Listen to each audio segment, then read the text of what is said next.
সূরা মুলুকের মধ্যে আল্লাহ তাআলা 16 নং আয়াতের মধ্যে জানায় দেয়, আমিনতুম মান ফিস সামাই আন ইয়াখসিফা বিকুমুল আরদা ফাইদা হিয়া তামুর।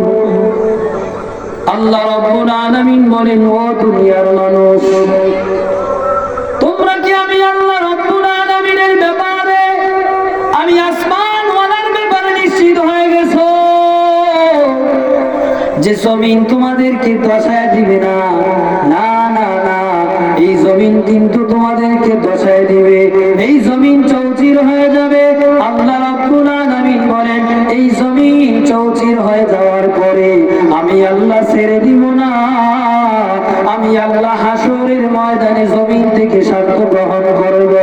আল্লাহ রাব্বুল আলামিন সূরা জিলজালের 4 নং আয়াতে কারিমার মধ্যে জানায় দেয়, ইয়াউমা ইদিন তুহাদ্দিসু আখবারাহা।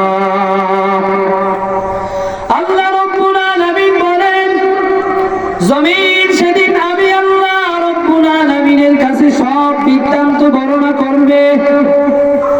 জমিনের উপর আমি আপনি যা কিছু করছি সব কিছু বলে দিবে। মায়ার নবী রাহমাতুল লিল আলামিন এই আয়াত যখন তেলাওয়াত করলেন, সাহাবায়ে কেরামদেরকে ডাক দিয়া কয়, ও সাহাবায়ে কেরাম, তোমরা কি জানো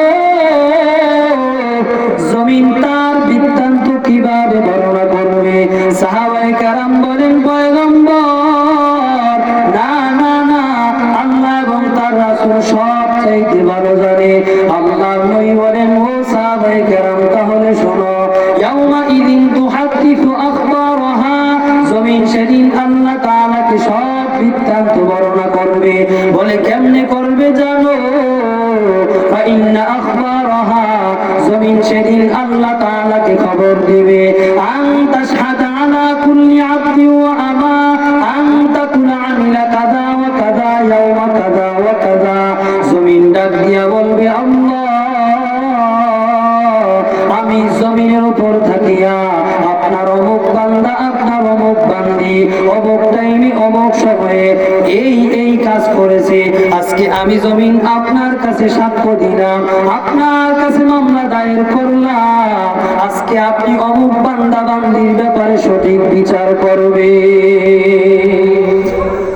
জমিন সব কিছু বলে দিবে। আচ্ছা বলেন তো, এই জমিনের উপরে অপকর্ম হয় কি হয় না? আরে হয় কি হয় না? সব কিছু জমিন দেখতেছে, সব কিছু জমিন মনে রাখতেছে। হাসরের ময়দানে আল্লাহর কাছে সাক্ষ্য দিবে। আল্লাহ, আজকে তার ব্যাপারে আপনি চূড়ান্ত সিদ্ধান্ত নেবেন। আমি আজকে এই জমিন কি করলাম? মামলা করলাম।